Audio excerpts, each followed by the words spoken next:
I cannot Hindi ka recall. pinapaniwala na hindi mo alam sa mga nangyaring ito. Ito na nagtetestimony, napatay ang kanyang anak. Ikaw, umiiyak ka dito nung kinontem ka namin sapagkat naalala ang anak mo. Ito, napatay yung anak niya. Maraming naniniwala na si Garma ang utak sa pananambang kay Barayugan, isang retired Brigadier General na miyembro ng PMA Class 1983. Mon Tulfo, I believe, is telling the truth. Ito na si Garma at Pangulong Digong ay magsyota. Totoo o hindi? Hindi po totoo, Mr. Chair. May mga report na yung anak ni Garma na may kapansanan na anak din ni Digong. Ito totoo, di ba?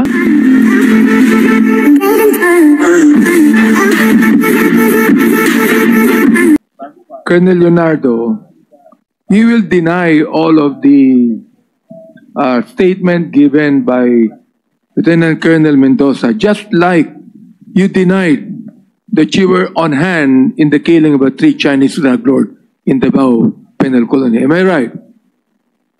Yes, Mr. Chair. I remember during that time, Colonel Padilla is here, that Artner Solis, you directed Artner Solis to talk with Tata about killing those 3 drug lords. And even Colonel Padilla, in his testimony, testified it. You're denying it, am I right? May I be clarified? You are denying it, am I right? Yes or no? Denying what, Mr. Chair? Pakiulit My po goodness, I have asked the question already and I know you understood my question. Colonel Padilla, you have testified here in this committee that Colonel Leonardo is part of it. Am I right? Yes, Your Honor, Mr. Chair. Are you denying it? I'm denying it, Mr. Chair. You're denying it also, a testimony of Colonel Mendoza. Am I right? Correct po, Mr. Chair. Okay. Mr. Chair, I'd like to make a motion to hold in contempt Colonel Leonardo. So move, Mr. Chair. Chairman Abante, earlier, he was already cited in contempt. Oh, okay. And there was Di ba already... pwedeng pangalawang contempt? We will just probably allow him to Okay. serve the first contempt order and then later on we decide. May I if he continue still- on? Okay. Colonel Garma, nabanggit mo sa test question ni Congressman Flores na ngayon mo lang nalaman itong mga bagay na ito. Yes, Mr. Chair. Okay. Si Mr. Ramon Tulfo on September 17, ito ang sinabi niya. Pakinggan mabuti ha. Ang sabi ni Mon Tulfo, inuulit ko ang aking suggestion. Ibig sabihin, he suggested that before na dapat imbestigahan si dating PCSO General Manager Ronia tama pagpatay kay PCSO Board Member Wesley Barayugan. Maraming naniniwala na si Garma ang utak sa pananambang kay Barayugan, isang retired Brigadier General na miyembro ng PMA Class 1983. Si Barayugan kasi bilang board member ng PCSO ang umaharang sa pagbibigay ni Garma ng mga STL franchises sa kanyang mga kaibigan. You deny that, am I right? Yes, Mr. Chair. Okay. Ito pa, natutuloy ko ha. Di pa nalulutas ang patay kay Barayugan. That's why these people here came to testify. And I'm telling it to you right now, as I can notice the testimony of Colonel Mendoza here, I have never seen any police officer weep before this committee or any committee for that matter.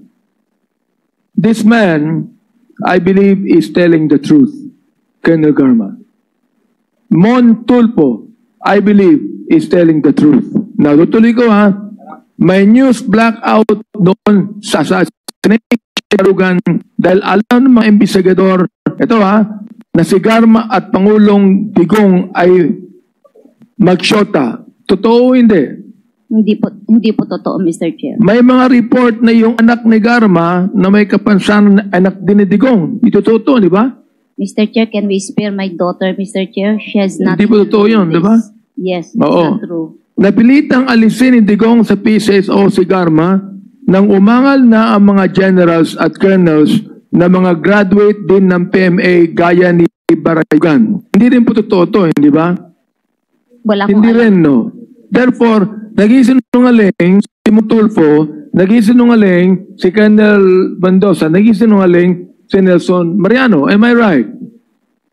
Opinion nila yun, Mr. Chair. Then, am I Para sa right? akin Yes po, or no? para sa akin, hindi po totoo lang. Nagsisinungaling ba sila? I cannot... Yes, Mr. Chair. Okay, now, let me go back. Let me go back when you were the chief of police of Cebu City. Nandito ang affidavit ni Baby Rosales na ang kanyang anak ay napatay nung ikaw ang chief of police ng Cebu City. Naalala mo? Wala po akong natatandaan po, Mr. Chair. October 4, 2018. Hindi ba ikaw ang chief of police ng Yeah, I am Cebu the... City at that time? Yes, Mr. Chair. I'm the Okay, city siya po director. ay napatay nung panahon na ikaw ang chief of police. I'm the city director. There are station commanders. Ito ang under... affidavit ni Baby Rosales. Yes. Alright. Now, merong case summary dito ng sworn statement ni Miss Raquel Lopez. Naalala mo si Raquel Lopez? No, Mr. Chair. Hindi mo naalala. Ito ang sinabi niya para malaman mo.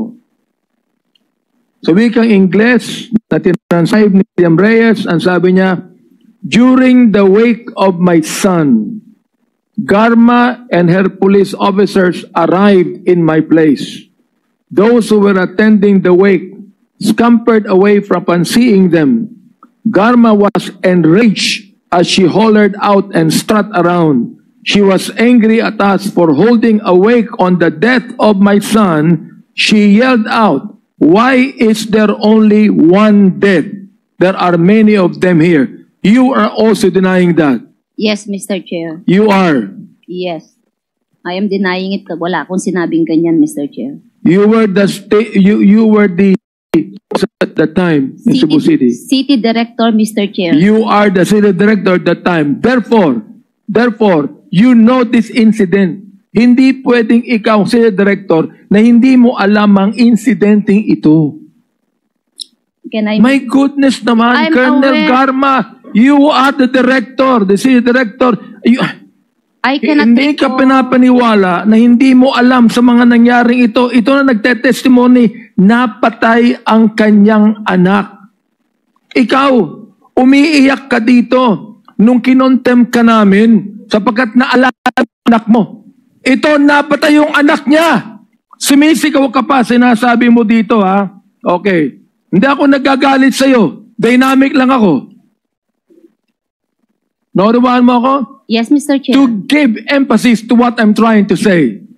Ito, nag-mention siya, during the wake of my son, Garma and her police officers arrived in my place. Ikaw pa nagsabi, nagalit ka pa at sinabi mo, why is there only one dead? There are many of them here. Nakalimutan mo ito? Hindi mo maalala? Wala akong sinabing ganyan, Mr. Chair. Well, sworn statement ito Yes, ni Your Miss Honor. Raquel Lopez. Sworn statement.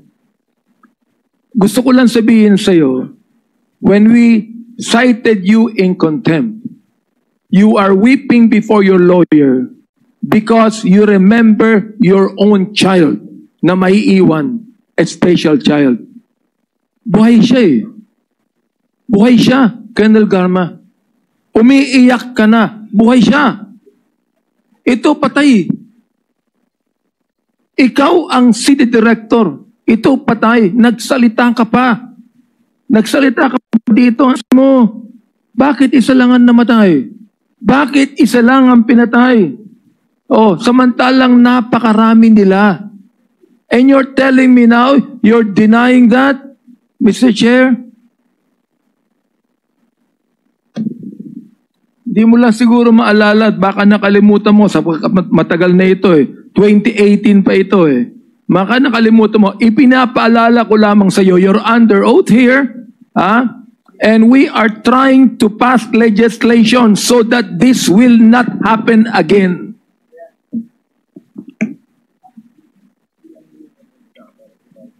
Mr. Chair, ano ang gusto mong sabihin? Tell it to us now. Lie under your teeth. Tell us.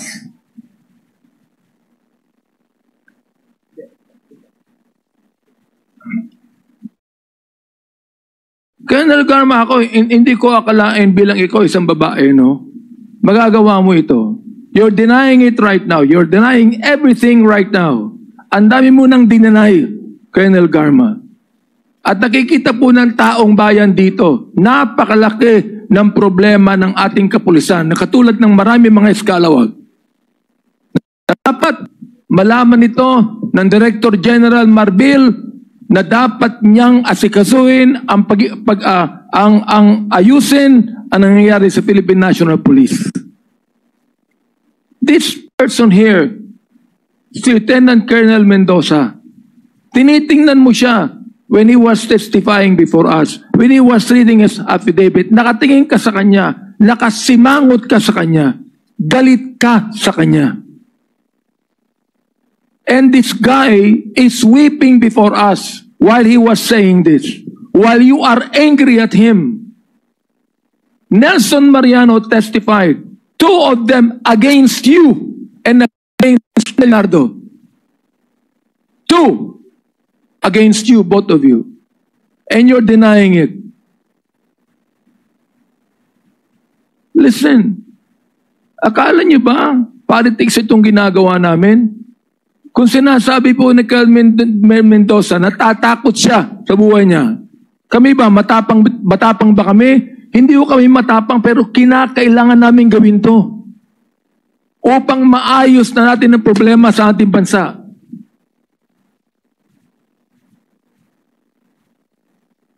Hindi ba gusto mo rin ayusin, Colonel Garma? Mr. Chair. Gusto mo rin ayusin, Colonel Leonardo? Gusto nyo rin ayusin, di ba? Yes, Mr. Chair. Ayusin natin. Magsabi kayo ng totoo.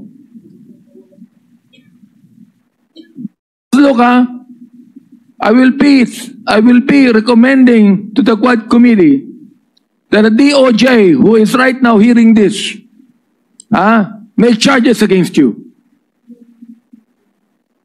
My goodness, hindi kami korte. Pero alam nyo, binanggit na namin sa inyo lahat ng legislation na nais naming gawin. Upang sabihin po sa taong bayan na ito po hearing nito is not trying to prosecute you as criminals. But we would like to draft and file legislation that would finally stop all of the things that we are hearing right now. Ito, kaya na pa kita pinagmamasdan Mr. Chair. When Colonel Mendoza was actually reading his affidavit, and he was already weeping, and you're there looking at him, angry at him. These are two people against you. Nais niyo po ba na kami ay magdagdag ng mga testimony against you to prove that you are lying to us? Ayan. Ayan si Atty. Conte is there. Hindi lang po nakapunta rito ang mga witnesses, Mr. Chair, sapagkat sila ay hindi makaalis sa kanilang mga trabaho. The witnesses are poor families and they cannot get out of their jobs. But they want to be here and they want to testify against you people that did not even give due process to those that you killed. Whether pushers or mistaken identity, yet all Filipinos must be accorded due process. Am I right, Colonel Garma? Yes, Mr. Chair. All right. Your Honor. Now, naniniwala ka sa aming mandate dito na dapat namin itong imbestigahan upang finally will put an end to these things. Nais kong sabihin sa inyo, gusto ko na rin matapos ito eh. Sapagkat nakakapagod na rin pakinggan ang mga kasinungalingan ninyo. Nakakapagod na, Mr. Chair. Pero itutuloy po namin ito. Bakit? Sapagkat ang Kongreso ang gumagawa ng batas. Gumagawa ng batas upang matigil na lahat ng mga bagay na ito. Mr. Chair, yun lamang po ang gusto kong sabihin. Thank you, Congressman Abante. Can you give water to Congressman Abante, please?